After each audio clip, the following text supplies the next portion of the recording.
제가 한 절 읽고 여러분이 한 절 읽고 마지막 14절을 함께 읽도록 하겠습니다. 1절입니다. 사람들이 다윗에게 전하여 이르되 보소서 블레셋 사람이 그일라를 쳐서 그 타작마당을 탈취하더이다 하니 이에 다윗이 여호와께 묻자와 이르되 내가 가서 이 블레셋 사람들을 치리이까? 여호와께서 다윗에게 이르시되 가서 블레셋 사람들을 치고 그일라를 구원하라 하시니 다윗의 사람들이 그에게 이르되 보소서 우리가 유다에 있기도 두렵거든 하물며 그일라에 가서 블레셋 사람들의 군대를 치는 일이리까 한지라.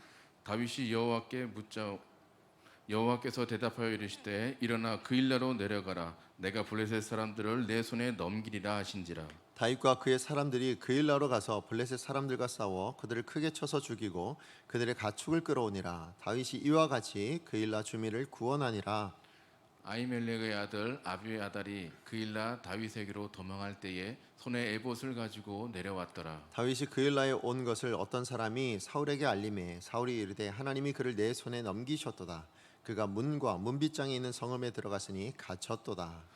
사울이 모든 백성을 군사로 불러 모으고 그일라로 내려가서 다윗과 그의 사람들을 애워싸려 하더니 다윗은 사울이 자기를 해하려 하는 음모를 알고 제사장 아비아달에게 이르되 에봇을 이리로 가져오라 하고 다윗이 이르되 이스라엘 하나님 여호와여 사울이 나 때문에 이 성읍을 멸하려고 그일라로 내려오기를 꾀한다 함을 주의 종이 분명히 들었나이다. 그일라 사람들이 나를 그의 손에 넘기겠나이까? 주의 종이 들은 대로 사울이 내려오겠나이까?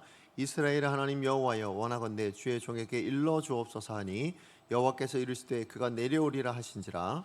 다윗이 이르되 그일라 사람들이 나와 내 사람들을 사울의 손에 넘기겠나이까 하니 여호와께서 이르시되 그들이 너를 넘기리라 하신지라. 다윗과 그 사람 600명 가량이 일어나 그일라를 떠나서 갈 수 있는 곳으로 갔더니 다윗이 그일라에서 피한 것을 어떤 사람이 사울에게 말하매 사울이 가기를 그치니라. 다윗이 광야의 요새에도 있었고 또 십광야 산골에도 머물렀으므로 사울이 매일 찾되 하나님이 그를 그의 손에 넘기지 아니하시니라. 아멘. 예, 오늘 주신 말씀을 가지고 광야에서 배우다 선택이라는 주제로 여러분과 말씀 나누기 원합니다. 예, 영국의 유명한 경제학자인 노리나 허츠라는 박사가 있어요. 그분이 쓰신 누가 내 생각을 움직이는가라는 책이 있거든요. 예, 그 책의 내용을 보면 우리 많은 사람들이요, 이 땅의 모든 사람들이 하루에 무려 한 10,000가지가 넘는 결정들을 하며 살아간다고 합니다. 예, 그러니까 우리 인생을 그 책에서 뭐라고 얘기하냐면 그래서 선택과 결정의 연속이다 이렇게 이야기를 하고 있는 것을 제가 보았습니다. 예, 맞는 말인 것 같아요, 그렇죠? 예, 누구도 이 땅에 살아가는 동안에 선택하지 않으며 사는 하루가 없어요. 매일매일 뭔가를 선택해요. 오늘 여러분들이 이 자리에 올 때 올까 말까를 선택하셨잖아요, 그죠? 예, 정말 선택을 합니다. 그래서 때로는 오늘 뭘 먹을까? 라는 이런 사소한 결정들 있잖아요. 아니면 요즘 휴가철이다 보니까 휴가는 어디로 갈까? 뭐 이런 선택들을 하시는 경우도 있지만 또 한편으로 중대한 결정들을 해야 될 때가 있잖아요. 뭡니까?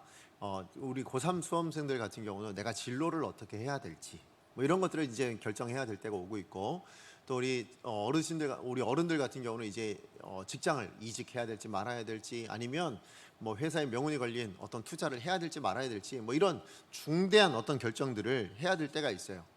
여러분 사소한 결정을 할 때는 선택을 할 때는 그게 큰 영향을 미치지 않으니까 예, 그게 뭐 크게 대수롭지 않을 수 있지만 그러나 중대한 어떤 선택들을 해야 될 상황 가운데서는 그 굉장히 좀 이렇게 힘들고 어렵죠.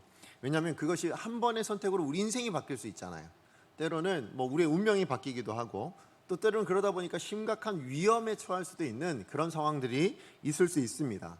그렇기 때문에 우리 인생은 선택의 연속이기도 하지만 또 한편으로 뭐냐면 선택의 결과를 먹고 사는 인생. 예, 그러니까 선택의 결과에 의해서 우리 인생이 결정되어지는 그런 인생이다라고도 말할 수 있을 것 같아요. 자, 그런데 여러분 이런 선택의 기로에 설 때마다 생기는 마음의 감정들은 어떤 감정이세요? 어떤 일을 선택해야 될 때 그것이 설레이십니까? 예, 근데 사실은 그런 설레임보다는요 더 많이 일어나는 감정은 전 뭐라고 생각되냐면 두려움이라고 생각이 되어집니다. 왜냐하면 한 번도 가보지 않은 길이잖아요, 그죠? 한 번도 그 결과가 어떻게 될지 모르니까 그러니까 생기는 마음이 두려움인 것 같아요. 여러분 예전에 오래된 우리 코미디 프로그램에 이휘재 씨가 나왔던 인생극장이라는 코미디 프로그램이 있었어요. 혹시 아시나요? 예, 거기에 보면 그래 결심했어 하고는 이제 뭐 두 가지 이제 선택지가 있어요. 보통 그럼 그 두 가지 선택지를 살아보는 거예요. 이휘재 씨가 이제 이렇게 살아보고 저렇게도 살아보고 해서 그 결과가 어떻다 뭐 이런 것들을 보여주는 그런 코미디 프로그램이 있었어요.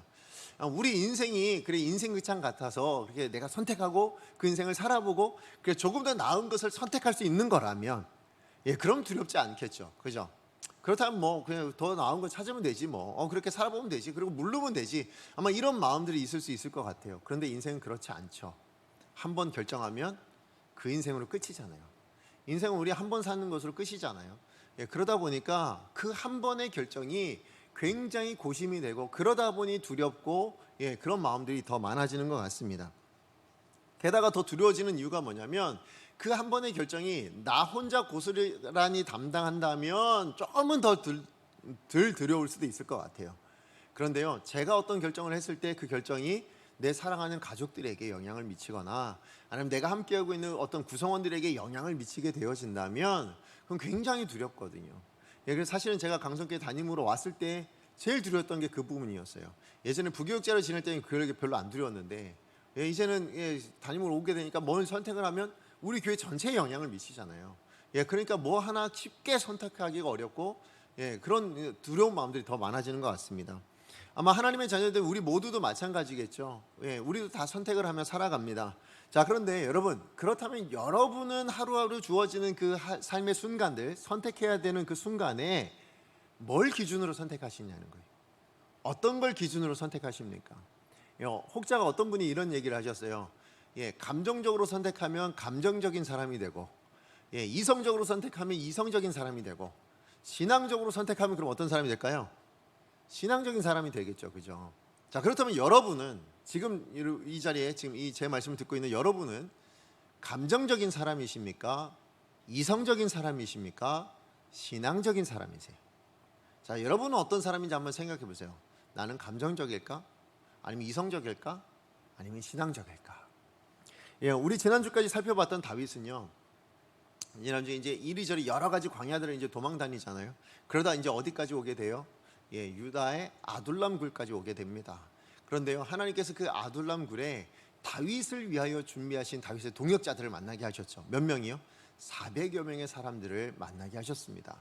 자, 그런데 그러고 나니까 이 다윗이요, 이제 그들의 뭐가 되냐면 우두머리가 됐어요. 근데 이 우두머리가 되고 나니까 다윗이 저와 같은 심정이었을 것 같다는 생각이 들었어요. 뭐냐면 예전에는 혼자 도망 다니니까 혼자 결정하고 혼자 뭐하고 하면 다 되잖아요. 그런데 이제는 뭐예요? 내가 뭐 하나 결정을 내리면 400명의 사람의 운명까지도 이제 좌우해야 되는 그런 위치에 오게 되는 거예요. 자, 그래서 오늘 본문에도 보시면 23장 말씀에 보시면 다윗이 여러 가지 선택들을 하는데 그것이 뭐예요? 자기의 인생뿐만 아니라 이젠 자기와 함께하는 그 400명의 사람들의 운명까지도 좌우할 만한 그런 선택들을 하게 되어지고 또 그 선택에 대한 결과가 오늘 본문에 나오고 있는 것을 보게 되어집니다.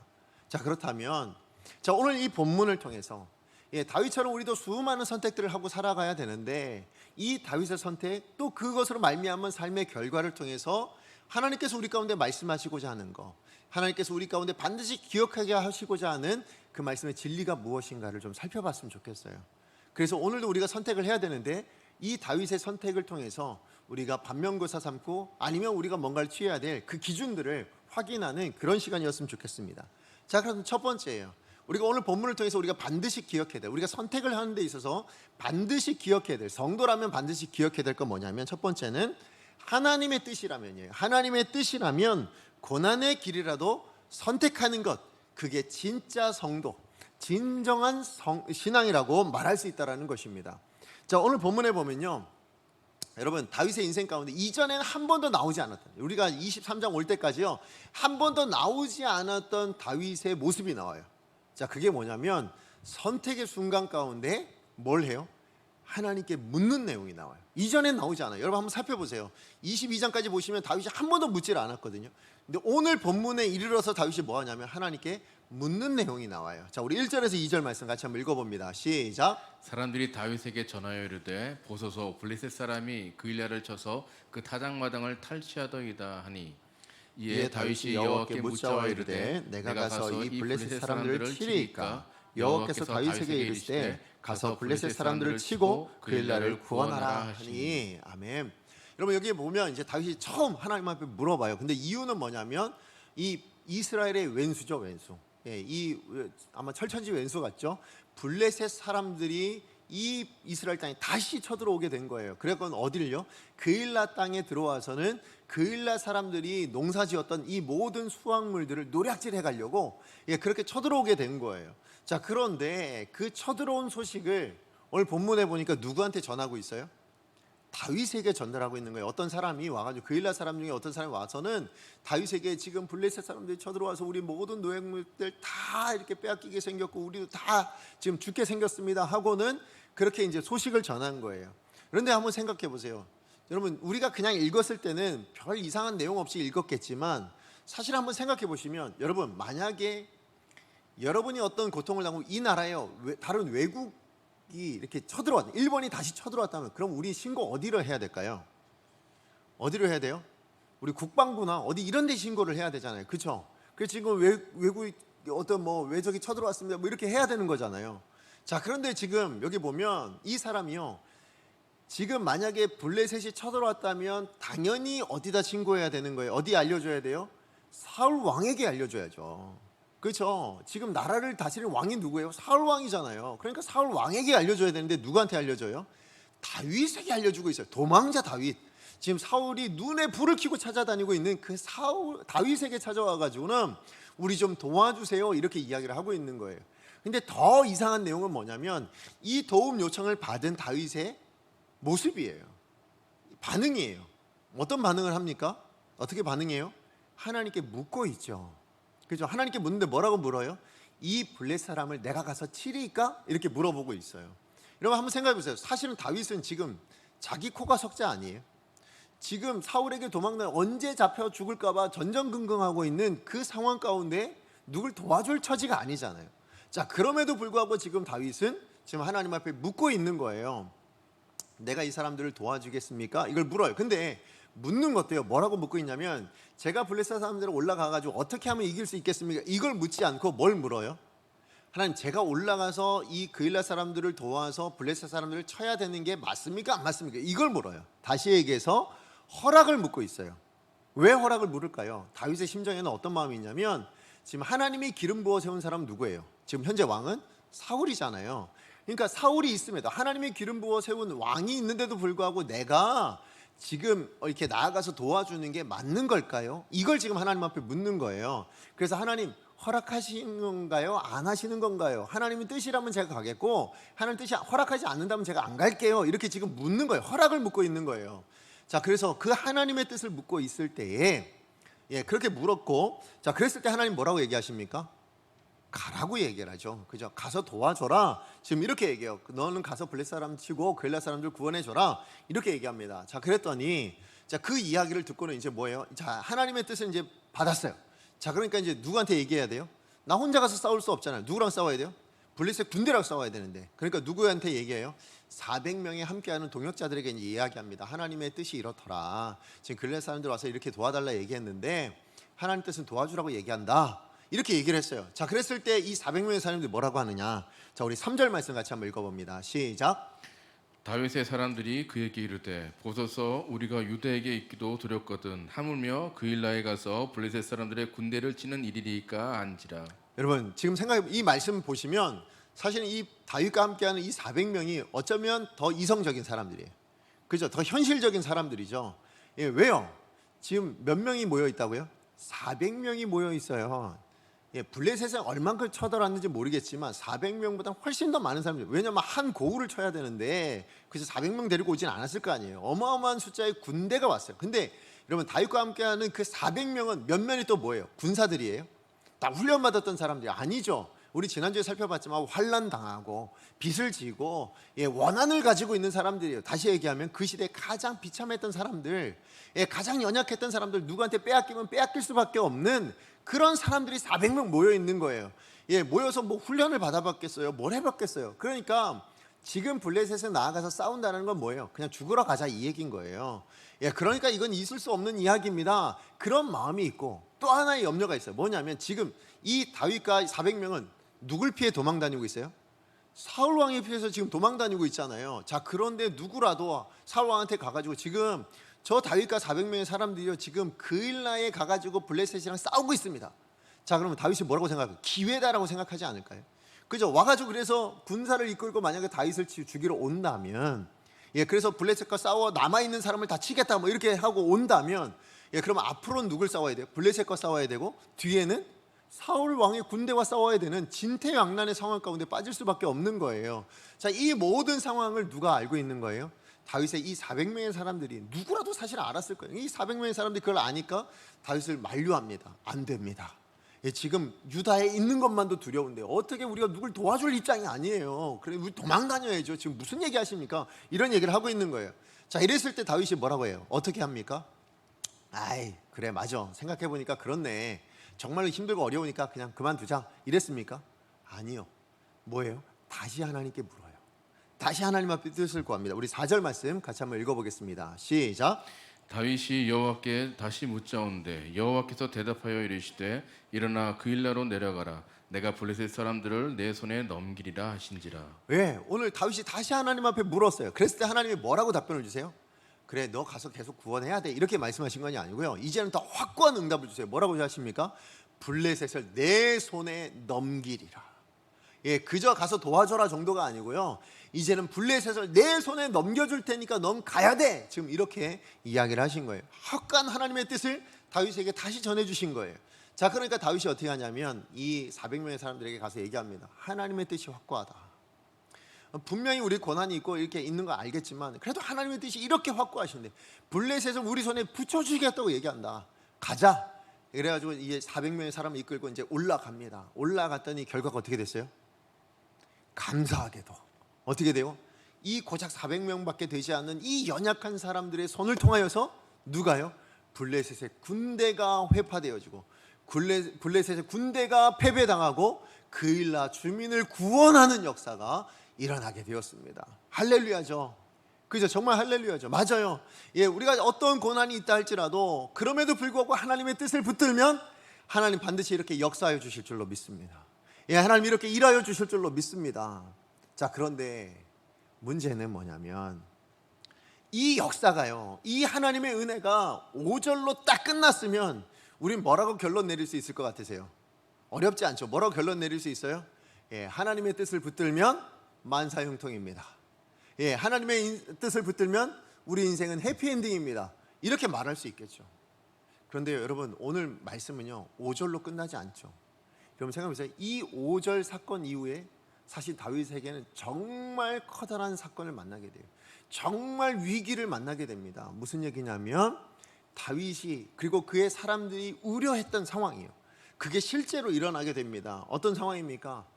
그일라에 있는 이 사람들 중에 하나가요, 다윗이 지금 이 그일라에 머물고 있습니다라고 사울에게 가서 고발을 합니다.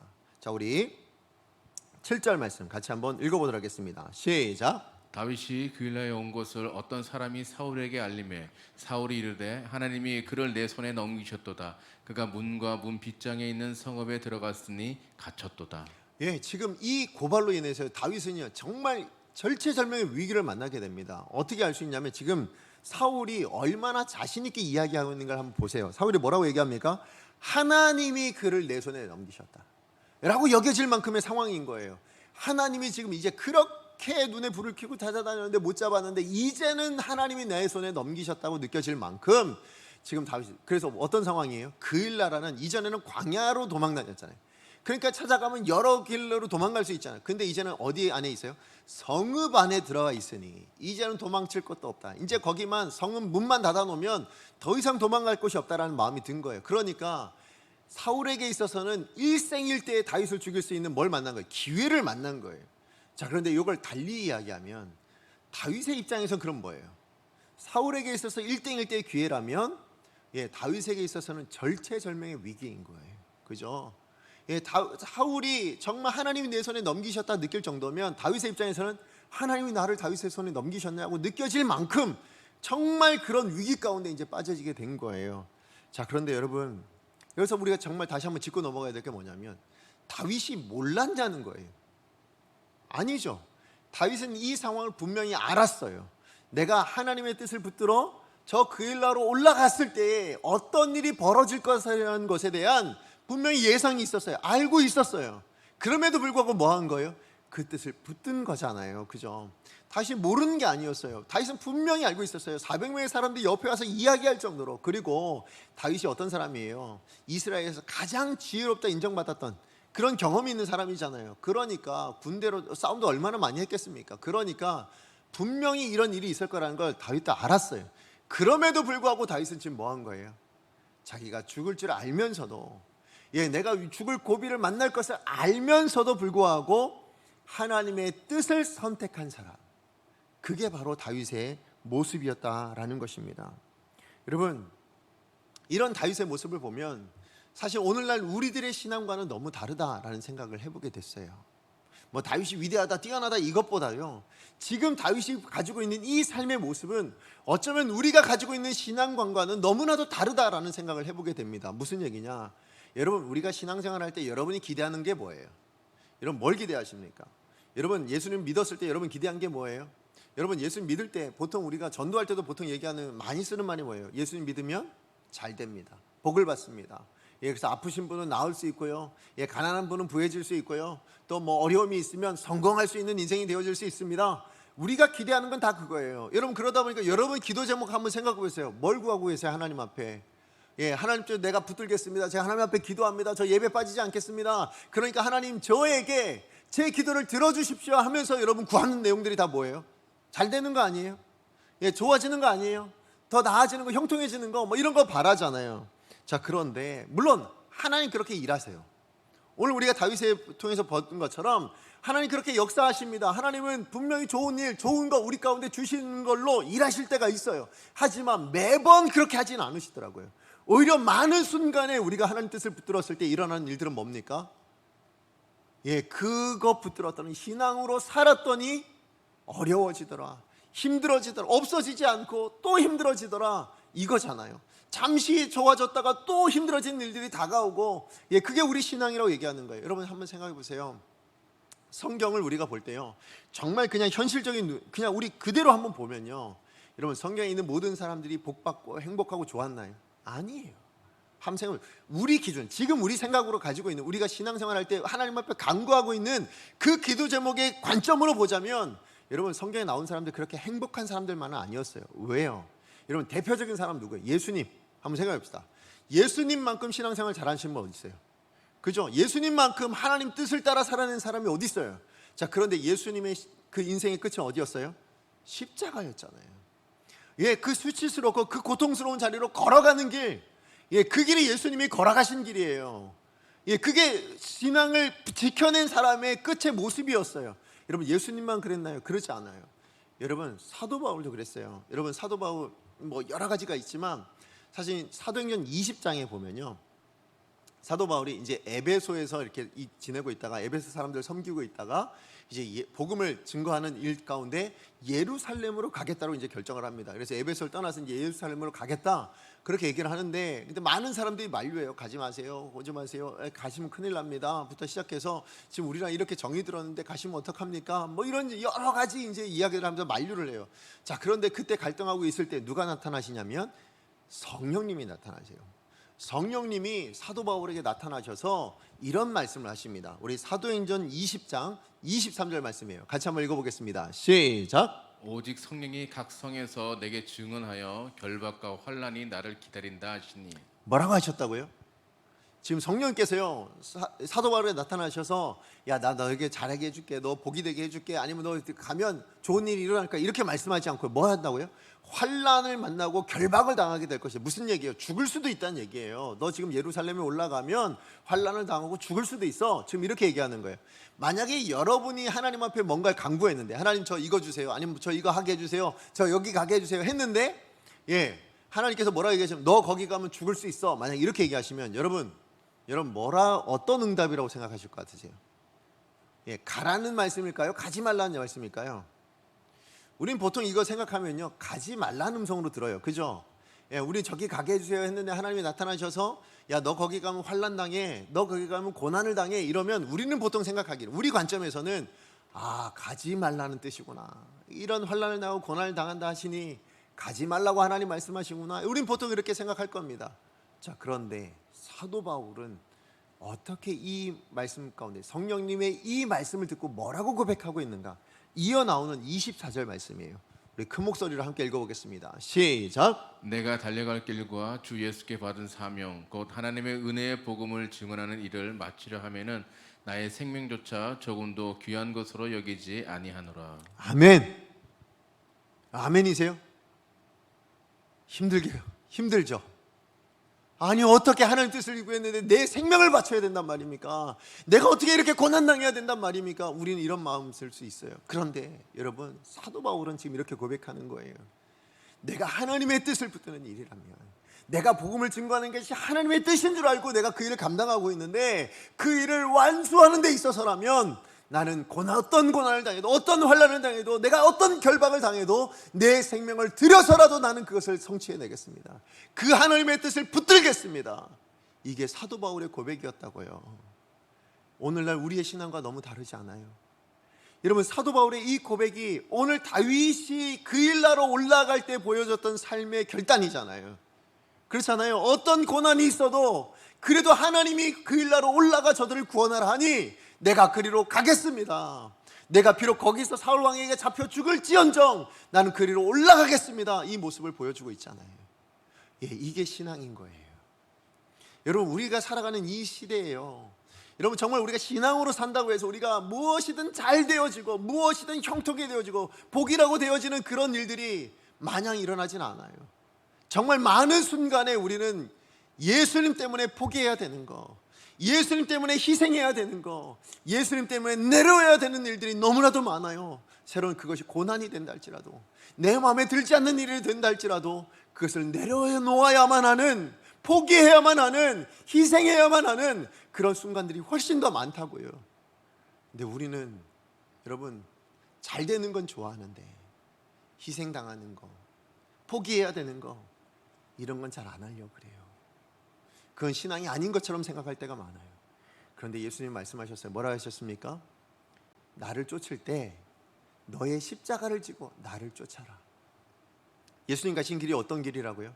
십자가로 가는 길이요, 고난을 당하는 길이요, 어려움을 당하는 길이요. 무엇 때문에? 하나님의 뜻 때문이잖아요. 하나님의 말씀 때문이잖아요. 그래서 내가 기꺼이 그 자리로 갑니다. 그게 예수님이 가신 길. 너 그 길 쫓아오려면 너도 십자가를 지고 그 길로 따라와. 그게 어떤 사람이에요? 예수님의 제자라고 말할 수 있는 거예요. 오늘 저와 여러분, 우리 강성교회 성도님들은요, 이 신앙의 고백이 있는 삶을 사셨으면 좋겠어요. 예, 정말로 여러분의 그 일나가 어딘지는 잘 모르겠어요. 하나님이 여러분에게 어딜 가라 하실지 잘 몰라요. 무엇을 선택하라 하실지 잘 모르겠어요. 그러나 그 선택이 혹시 내게 피해가 되고 혹시 내게 어려움이 되고 내 마음과 닿지 않다 할지라도 그게 하나님의 뜻이라면, 예, 기꺼이 포기하겠습니다. 기꺼이 희생하겠습니다. 기꺼이 내려놓겠습니다. 이 마음으로 선택할 수 있는 것, 그게 진짜 성도요, 예수님의 제자의 모습이요, 그게 진짜 신앙이라고 말씀하십니다. 여러분, 그 선택을 하실 수 있는 우리 강성의 모든 성도님들 되시기를 간절히 축복합니다. 자, 그런가 하면 두 번째예요. 광야와 같은 이 세상에서 우리 성도가 선택해야 될, 그래서 선택할 때 기억해야 될 두 번째 기준은 뭐냐면, 왜 하나님 뜻 붙들어야 될까요? 이거예요. 그렇게 고난이 있는데 왜 우리는 하나님 뜻 붙들어야 됩니까? 왜냐하면 하나님의 뜻은요, 내가 어떤 선택을 할 때 나 자신이 선택하는 거 기준, 이것이 너무 연약하기 때문이에요. 하나님의 뜻이 완전하고 하나님의 뜻이 의가 때문인 거예요. 그래서 선택하는 나 자신의 연약함을 깨닫고 하나님의 뜻을 따라 선택해야 된다. 이게 우리가 두 번째 기억해야 될 거예요. 여러분, 다윗이요, 자기의 생명을 걸고 지금 그 일날 사람들 구했잖아요. 그럼 이 사람들에 대해 다윗이 기대하는 바가 뭘까요? 그래도 호의적인 걸 기대하겠죠. 그렇지 않아요? 내가 목숨을 걸고 지금 와가지고 그 일날 사람을 구원해 줬는데, 그러면 이 그 일날 사람들 당연히 다윗에게 어떻게 대해야 돼요? 잘해줘야죠. 영웅으로 대해줘야죠. 그죠? 하다못해 생명의 은인처럼 대해줘야 되는 거 아닙니까? 그런데 오늘 본문에 보면 이 그 일날 사람들이 어떻게 해요? 다윗을 배신하지요. 다윗을 사울 왕에게 팝니다. 물론 이유는 있을 거예요. 왜 그럴까요? 우리 지난주에 살펴봤지만 다윗을 도와줬다가 놉당이 어떻게 됐어요? 진멸당하잖아요. 그죠? 아이와 여자들뿐만 아니라 뭐예요? 그 제사장들뿐만 아니라 짐승들까지 다 진멸당해요. 예, 그런 소식을 다 들렸을 거 아니에요, 이스라엘 안에. 그러니까 다윗을 도와줬다, 다윗과 함께 있었다, 이거는 우리가 죽을 수도 있겠다, 사울 왕에게. 아마 이런 마음으로 도와줬을 수도 있어요. 그러나 그래도 이 그일라 사람들에게 지금 당장은 누가요? 이 다윗이 목숨의 은인이고 생명의 은인인데 지금 다윗을 팔고 있어요. 그러니 다윗의 심정은 뭐예요? 배신감에 얼마나 고통스러웠을까요? 그죠? 그 배신감 너무너무 컸을 거예요. 목숨을 걸고 가서 도와줬는데 나에게 이렇게 배신을 해? 지금 이런 마음이 있었을 거예요. 게다가 신앙적으로도 힘들었을 거라 생각해요. 뭐예요? 하나님의 뜻을 붙들어 거기 갔는데 하나님 왜 내게 이런 고난을 또 주시는 겁니까? 왜 이렇게 내 목숨을 잃어버릴 만한 이 위기를 만나게 하십니까? 그것도 나 혼자도 아니고 400명의 사람들이 있는데 어떻게 이 사람들 다 같이 몰살당할 만한 위기를 지금 나한테 허락하시는 겁니까? 이런 신앙적인 마음의 위기감도 있었을 거예요. 자, 그런데 그 순간에요, 어쨌든 하나님께 묻고 그 자리를 빠져나오잖아요. 자, 빠져나온 그 다윗에게 누가 찾아옵니까? 여러분, 우리 읽지 않았지만 사울의 아들 요나단이 찾아옵니다. 그리고 그 요나단이 지금 다윗을 위로해줘요. 자, 우리 16절에서 17절 말씀 같이 한번 읽어보겠습니다. 시작. 사울의 아들 요나단이 일어나 숲풀에 들어가서 다윗에게 이르러 그에게 하나님을 힘있게 의지하게 하였는데 곧 요나단이 그에게 이르기를 두려워하지 말라. 내 아버지 사울의 손이 내게 미치지 못할 것이요 너는 이스라엘 왕이 되고 나는 내 다음이 될 것을 내 아버지 사울도 안다 하니라. 아멘. 여러분, 지금 요나단이 와서 다윗을 위로하는데 뭐라고 위로합니까? 야, 너는 우리 아버지 손에 죽지 않아. 지금 이렇게 얘기하는 거예요. 그럼 더 그것을 확고하게 이야기하기 위해서 뭘 얘기해 줍니까? 우리 아버지도 나 다음에 다윗이 왕이 될 거라는 걸 알고 있어, 이렇게 얘기하고 있어요. 그러니까 사울 왕 다음에 다윗이 왕이 되어야 된다는 걸 알고 있어. 그러니까 결국 무슨 얘기예요? 너는 지금 여기서 죽을 운명이 아니야. 지금 그 얘기를 하면서 다윗으로 하나님을 더 확고히 의지할 수 있도록 그렇게 지금 도와주고 있는 거예요. 그런데 여러분 한번 생각해 보세요. 솔직히 여러분이 요나단이라면 이렇게 다윗 도와주고 싶으세요? 저 같으면 안 그럴 것 같아요. 왜요? 지금 다윗만 없으면 누가 다음 왕이에요? 내가 왕이 될 수 있는데요. 예, 따지고 보면 사울 왕이 죽이고 싶어야 되는 게 아니라 누가 죽이고 싶어야 정상이에요? 요나단이 죽이고 싶어야 정상 아니에요? 요나단이 다윗을 찾아내서 죽여야 그 다음에 내가 바로 왕을 이어서 할 수 있는데, 그런데 그렇게 생각지도 못한 이 요나단은 와서 뭐 하고 있어요? 다윗을 위로해주고 있는 거예요. 한번 생각해 보세요. 다윗 좀 되게 어안벙벙하지 않을까요?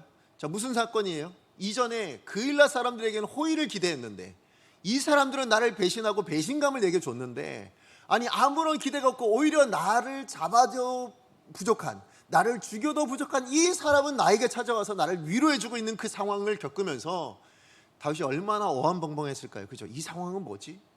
야, 이게 뭐야? 아마 이런 마음들이 들지 않았을까요? 자, 그런데 어쨌든 이렇게 위로받는 순간도 잠깐이었어요.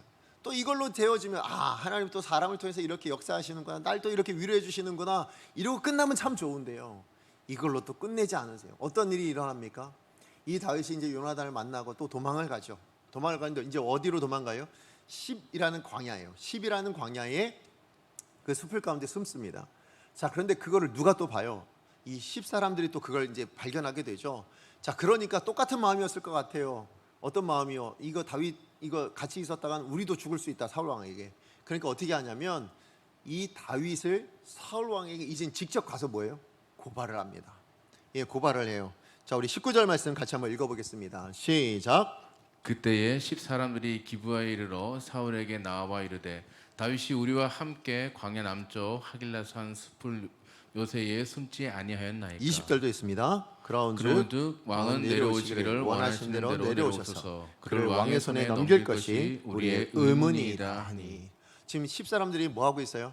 다윗이 지금 정확하게 어디 있는지 아주 구체적으로 알려주고 있죠. 보면 광야 남쪽 하길라산 숲을 그 요새 가운데 있습니다라고 아주 정확하게 알려줍니다. 어떻게 이렇게 알려줄 수 있을까요? 10 사람들은 거기서 자라났잖아요. 여러분, 제가 이 효성동을 떠난 지 13년 만에 이제 돌아온 건 이제 2년 된 거거든요. 예, 그런데 제가 이 효성동 산길이든 어디든 제가 다 압니다. 왜요? 제가 여기서 한 거의 20년 살았거든요. 예, 이렇게 떠나기 전 한 13년 전에 이미 제가 뭐 여기서 20년을 살았으니 예, 길은 다 압니다. 새로 생긴 건물은 잘 몰라도 예, 골목골목 길은 어디로 연결되어 있고 이건 다 잘 알아요. 내비게이션 없어도 찾아갑니다. 예, 그러니까 제가 여기서 자랐으니까 아는 거죠. 근데 여러분 생각해보세요. 10사람들은요 거기서 자랐어요. 아무리 광야지만 거기서 크고 거기서 놀았고 뭐 이랬잖아요. 그러니까 이 다윗이 지금 얼마나 큰 위기냐면 이 10사람들이 가서 그 다윗을 고발했을 때 사울에게 뭐라고 얘기했을까요? 우리는 그 지역을 다 압니다. 지금 오셔서면 아마 이쪽 길로 도망갈 겁니다. 그러면 여기서 지키시면 잡을 수 있고요. 자, 저쪽 길로 가니 저기서 지키시면 잡을 수 있고, 그것도 안 되면 포위해서 잡으시면 됩니다. 둘러 에워싸면 됩니다. 진짜 그래서 여러분 보시면 알겠지만 그렇게 다 고발했을 때 사울이 뭐라고 하느냐? 우리 23절 말씀 같이 한번 읽어보겠습니다. 시작. 그가 숨어있는 모든 곳을 정탐하고 실상을 내게 보고하라. 내가 너희와 함께 가리니 그가 이 땅에 있으면 유다 몇천 명 중에서라도 그를 찾아내리라 하더라. 네, 지금 뭐라고 얘기하고 있어요? 예, 이제는 정말로 도망갈 곳이 없고 내가 이제 확실히 잡아 죽일 수 있다. 뭐라고 얘기하고 있습니까? 유다 사람 몇천 명 중에서도 이제 내가 찾아낼 수 있다. 예, 유다 사람 수많은 사람들이 있더라도 나 이제 잡아서 이제 죽일 수 있다. 이 정도로 자신 있게 이야기했어요. 이유는 뭐예요? 이제는 10사람들이 도와주고 있으니까. 그 지역을 누구보다 잘하는 사람이 도와주고 있으니까. 그래서 여러분 나중에 보시면 26절 말씀에 보시면 사울과 그의 신하들이 다윗과 그 사람들을 에워싸서 잡으려고 했다는 내용이 나와요. 예, 그러니까 그만큼 이제는 확실하게 잡을 방법이 생겼던 거죠. 자, 이제는 그러고 보면 다윗은 이제 뭐예요? 꼼짝없이 또 죽게 생긴 거예요. 예, 오늘 본문에서만 이제 두 번째로 꼼짝없이 죽을 만한 상황이 정말로 아까 보면 그일라 때보다 더 심각한 상황이 생긴 거예요. 자, 그랬는데 이때 누가 나타나세요? 하나님이 나타나십니다. 하나님이 등장하세요. 그래갖고는 하나님이 다윗에게 역사해 주시는데 정말 도망갈 곳 없는, 이제는 하늘 외에는 사실은 이제 그곳에 둘러싸여져 있으니까 사울과 그 군사들에 의해서 둘러싸여져 있는, 아무리 둘려봐도 이제는 도망갈 곳이, 빠져나갈 곳이 없는 그 상황 가운데서 하나님이 길을 만들어 주시는데요. 여러분, 근데 이전에 보여주셨던 방법과는 다른 방법으로 다윗을 구원해내세요. 무슨 얘기냐면 이전에는 피할 길, 피할 방법 이런 것들을 보여주셨다면 이번엔 다르게 역사하십니다. 우리 27절 28절 말씀 같이 한번 읽어보겠습니다. 시작. 전령이 사울에게 와서 이르되 급히 오소서 블레셋 사람들이 땅을 침노하나이다. 이에 사울이 다윗 쫓기를 그치고 돌아와 블레셋 사람들을 치러 갔으므로 그곳을 셀라 하마느곳이라 칭하니라. 아멘. 하나님이 어떻게 역사하셨다고요? 예, 이스라엘의 첼철지 왼수죠. 예, 다윗에게도 왼수였습니다. 그 왼수인 블레셋이 또 이스라엘을 쳐들어오게 해가지고, 예, 그래서 이 소식을 들은 사울로 그 블레셋과 싸우러 가게 하면서 뭐 했어요? 다윗이 구원을 받는, 다윗이 생명을 유지하게 되는 그런 일이 일어나게 된 거예요. 근데 여러분 여기서 한번 생각해 보세요. 이 블레셋의 사람들이, 이 군대가요, 다윗에게는 어떤 존재예요? 지금 이 상황에서는 생명의 은인이에요. 그죠? 지금 이 상황에서 생명의 은인이잖아요. 이 사람들이 쳐들어왔기 때문에 뭐 한 거예요? 내가 구원을 얻은 거예요. 자, 그런데 아까 그일라로 가보자고요. 여러분, 만약에 블레셋 사람들이 쳐들어와서 그일라 사람들에게 노력하지 않으려고 했었으면, 그런 일이 없었으면 다윗이 사울에게 잡힐 뻔했을까요? 안 했을까요? 안 했겠죠. 그렇죠. 그러니까 아까 그일라로 보자면 이 블레셋은 자기의 곤란함과 자기의 어려움과 죽을 만한 위기를 제공한 원인이에요. 예, 물론 그일라 사람도 그랬지만 블레셋이 쳐들어오지 않았다면 그런 일이 있을 수가 없는 거예요. 자, 그런데 지금은 뭐예요? 그일라 때는 왼수였는데 지금은 뭐예요? 생명의 은인이 되어지는. 예, 그일라 때 경험했던 블레셋은 왼수였는데 지금 경험한 블레셋 사람들은 뭐예요? 생명의 은인이 되어지는 이 아이러니한 상황이 또 다윗에게 경험되어진 거예요. 예, 그러고 보면 여러분 종합적으로 한번 생각해 보세요. 그럼 다윗이 이 23장의 사건들을 통해서 다윗은 뭘 생각하게 됐을까요? 하나님은 지금 우리에게 뭘 가르쳐주고 싶으신 걸까요? 사람은 믿을 만한 존재가 되지 않는다. 변덕이 그렇게 죽을 끓는다. 지금 이 얘기 하시는 걸까요? 만약에 그랬다면 여러분, 사실은 하나님이 다윗을 위하는 방법이 아니었다고 저는 생각합니다. 무슨 얘기냐면 사람은 믿을 만한 존재가 되지 않아. 이 말은 다시 얘기해서 뭐예요? 사람은 불신해야 돼가 됩니다. 여러분, 불신하게 되어지면 사람에 대해서 어떤 마음이 생길까요? 여러분이 어떤 배신을 당하고 그래서 사람을 불신하게 되어진다면 여러분 마음 안에는 더 많은 상처들만 생길 거예요. 무슨 얘기냐면 여러분 배신을 당해보면 그 배신을 계속해서 생각하면 뭐가 돼요? 분노가 생기잖아요. 그죠? 그 사람을 미워하게 돼요. 증오하게 되어져요. 그러다 보면 누구의 심령이 피폐해져요? 내 심령이 피폐해지게 돼 있는 거예요. 내 영혼이 죽어가고 있는 거예요. 예, 그렇게 되어져요. 하나님이 그걸 원하셨을까요? 그건 아니잖아요. 그렇죠? 여러분 그런 의미에서 여러분 누군가 여러분에게 상처 준다고 다 받지 마세요. 여러분 상처 준다고 그 뭐 좋은 거라고 받아가세요. 그러지 마세요. 예, 야 내가 이거 뭐 좋은 거라고 너 다 가져 하고 돌려주세요. 예, 상처는 받을 게 아닙니다. 준다고 받는 게 아니고요. 그냥 흘려버리든지 버리시든지 그렇게 하셔야 돼요. 예, 여러분 한번 생각해보세요. 상처 준 사람이 잘 잘까요? 상처 받은 사람이 잘 잘까요? 상처 준 사람이 잘 자요. 왜요? 준 사람은 준 줄 모르거든요. 받은 사람만 알아요. 그러니까 막 속이 끙끙대고 아프고 힘들고 죽이고 싶고 아니면 미워하고 싶고 막 그런 마음들이 막 내면에 이러다 보니까 잠을 못 자요. 예, 그러다 보면 더 힘들어져요. 근데 상처 준 사람은요 그냥 세월하는 대로 자요. 왜요? 모르니까. 예, 그러므로 여러분 다시 한번 말씀드릴게요. 상처는 준다고 받지 마세요. 예, 안 받는 것도 우리가 해야 될 일이에요. 주지 않는 것도 우리가 해야 될 일이지만 상처 준다고 받지 않는 것도 우리가 해야 될 일인 것 같아요. 자, 어쨌든 하나님도요 지금 다윗에게 이 상처를 주려고 하신 이렇게 행하신 게 아니에요. 뭘 깨닫게 하시길 원하셨을까요? 다윗을 깨닫게 하고 싶은 거예요. 그러니까 다윗의 연약함을 알게 하시고 싶었던 거예요. 무슨 연약함일까요? 판단이 얼마나 연약한 거냐. 다윗이 생각했을 때예요. 다윗의 경험이에요. 이게 얼마나 연약한 거냐, 얼마나 불확실한 거냐, 이걸 알려주고 계신 거예요. 다윗이 생각했을 때 그일라 사람들에게 뭘 기대할 수 있었다? 호의를 기대할 수 있었어요. 그죠? 그런데 그 사람들에게 배신감을 얻었어요. 자, 그런데 요나단 뭐예요? 아무것도 얻을 것이 없고 오히려 나를 죽이지만 않으면 감사하다 할 만한 사람이잖아요. 근데 그 사람은 하나님께서 뭘 얻게 하셨어요? 호의를 얻게 하셨어요. 그러니까 이 사람의 판단이라는 게, 그러니까 내가 판단한다라는 게 그게 다 옳은 게 아니구나라는 거예요. 그렇죠? 선입견을 가지고 판단한다는 건 결코 좋은 게 아니라는 거예요. 게다가 여러분 오늘의 적이 내일의 은인이 될 수도 있는 상황을 바라보면 내 경험도 믿을 만한 게 되지 않는다. 그렇죠? 다른 사람들이 저 블레셋 사람 왼수예요 뭐 이렇다 얘기했다 할지라도 그 사람이 오늘 내 은인이 될 수도 있는 상황이 되잖아요. 이 모습을 보면 내가 가지고 있는 지식, 내가 가지고 있는 생각, 내가 어떤 판단을 할 때 가지고 있는 그 기준은 절대적으로 옳은 게 아니에요. 그렇죠? 언제라도 바뀔 수 있고 언제라도 무너질 수 있는 게 우리의 기준이에요. 그렇기 때문에 누구의 기준을 붙들어야 된다? 하나님의 기준을 붙들어야 된다고요. 하나님의 뜻을 붙들어야 된다고요.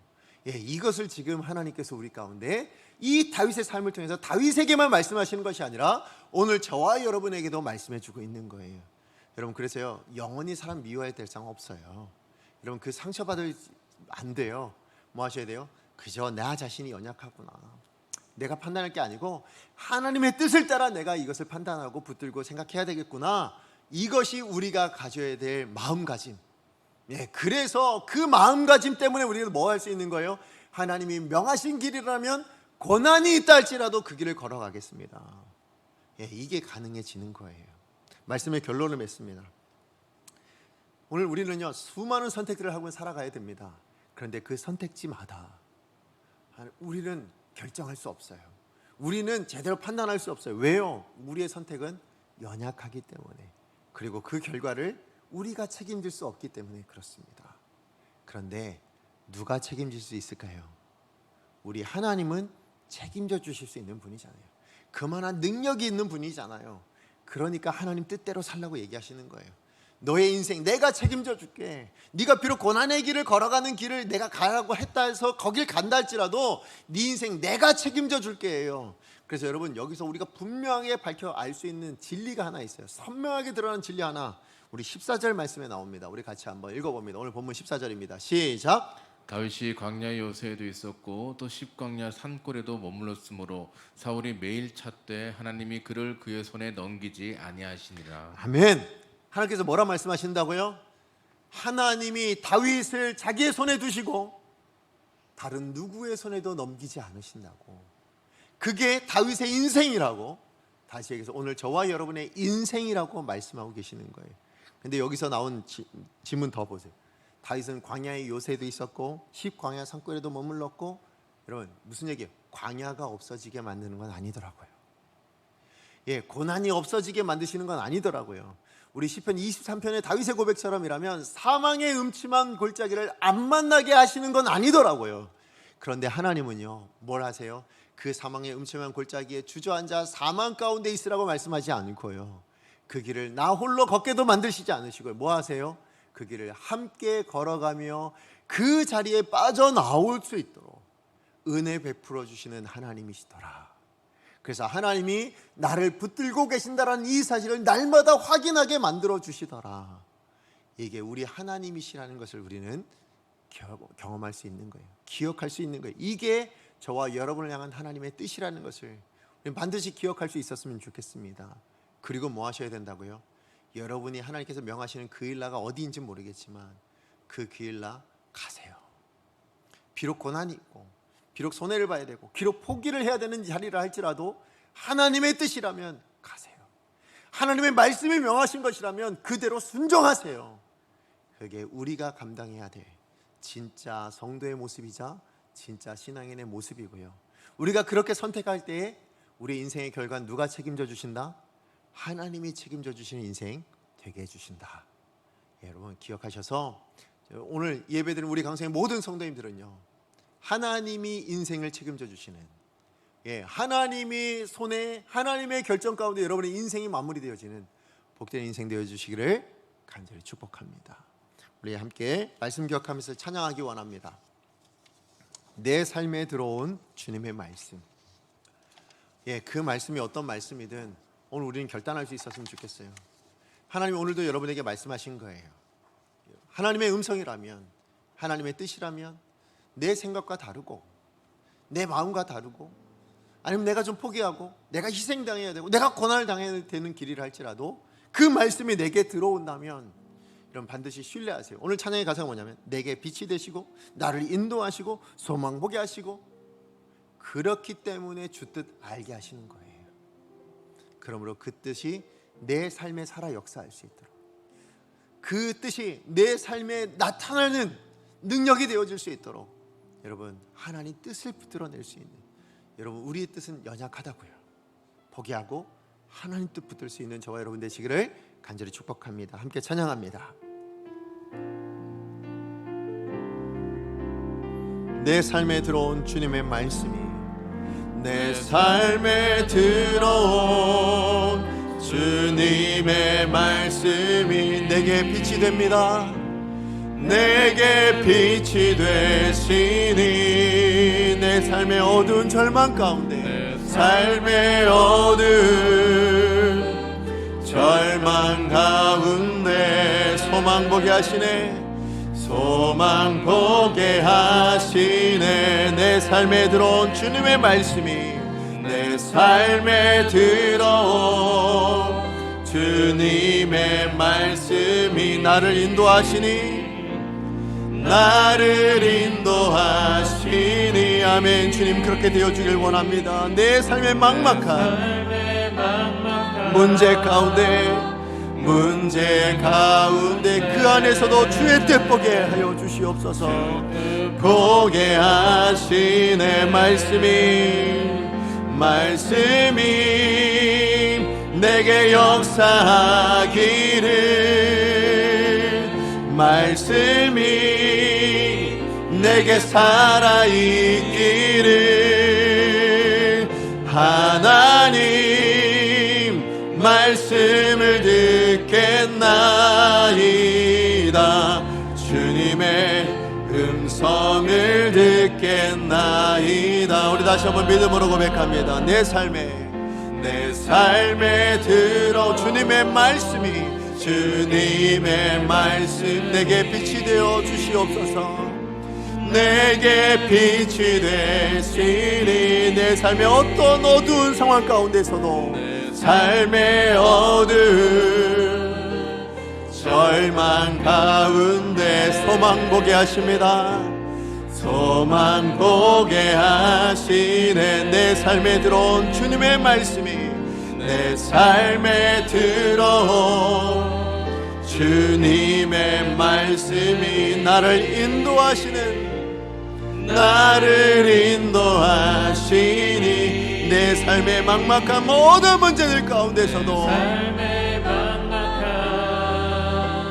문제 가운데 주의 뜻 붙들고 선택하게 하여 주시옵소서 하시네. 우리 믿음으로 고백합니다. 결단하며 말씀이 내게 역사하기를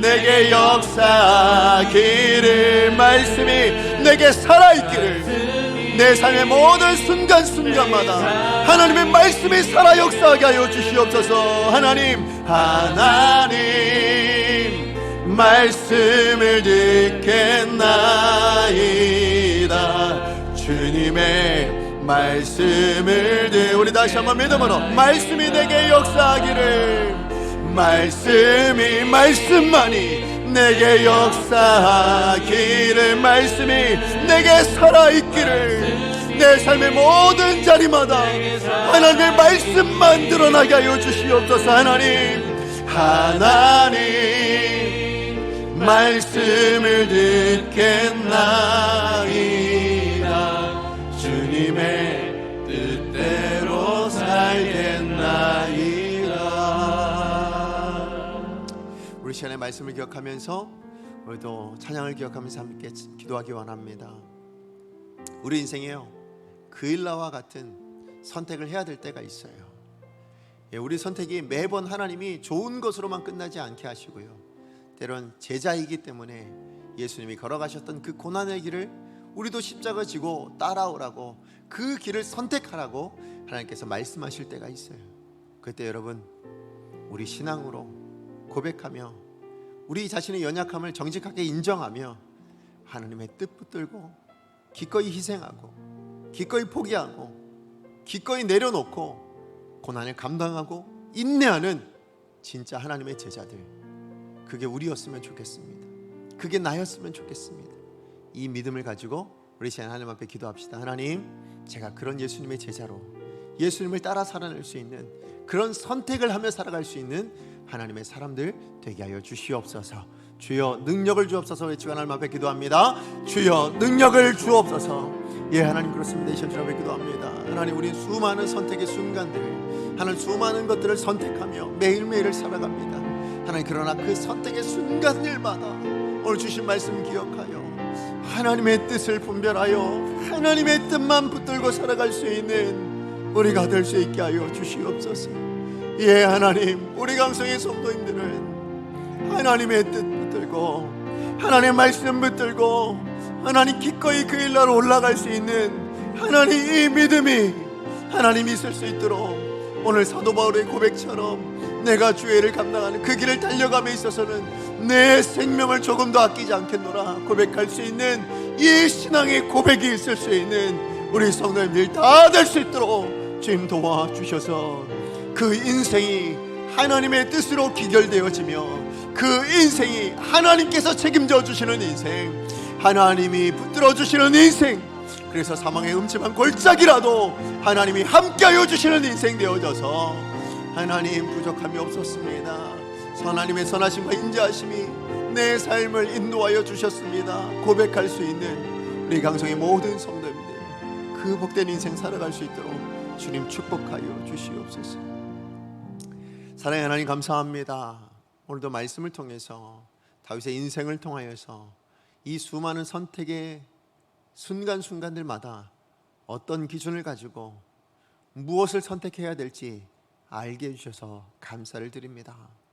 하나님, 정말로 우리 인생에 고난이 있고 어려움이 있고 아픔이 있다 할지라도 그 길이 하나님이 걸어가신 길이요, 하나님 우리 가운데 원하시는 그 좁은 길이 되어진다면 기꺼이 그 길을 걸어가기로 결정하고 결단하는 믿음의 사람들 다 될 수 있게 하여 주시옵소서. 그래서 그 길의 끝에 섰을 때에 하나님 앞에 충성되다, 잘했다, 착하다 인정받을 수 있는 하나님의 종들 다 되게 하여 주시옵시고, 뿐만 아니라 그 인생의 결과가 하나님이 책임져 주시는 인생, 하나님의 뜻으로 귀결되어지는 복된 인생들 다 되게 하여 주시옵소서. 예수님의 이름으로 기도합니다. 아멘. 이제는 우리 주 예수 그리스도의 은혜와 하나님 아버지의 다함이 없는 사랑하심과 성령 하나님의 교통하심과 충만하신 역사하심이 오늘 말씀을 통하여 내 인생의 경험과 지식과 판단이 얼마나 부질없고 연약한 것인가를 깨닫고 이제는 하나님의 뜻을 따라 그 길이 그 일나라 할지라도 기꺼이 그 길로 달려가겠다고 다짐하는 우리 강성교회 모든 성도님들 머리 위에, 가정 위에, 사업장 위에, 그리고 우리의 자녀들과 그 자녀들의 학업과 또 그 비전을 꿈꾸는 그 모든 과정 위에, 그리고 지금도 열방을 향해 복음을 들고 나아가는 모든 교회와 선교사님들 머리 위에 이제부터 영원까지 함께 있을지어다. 아멘.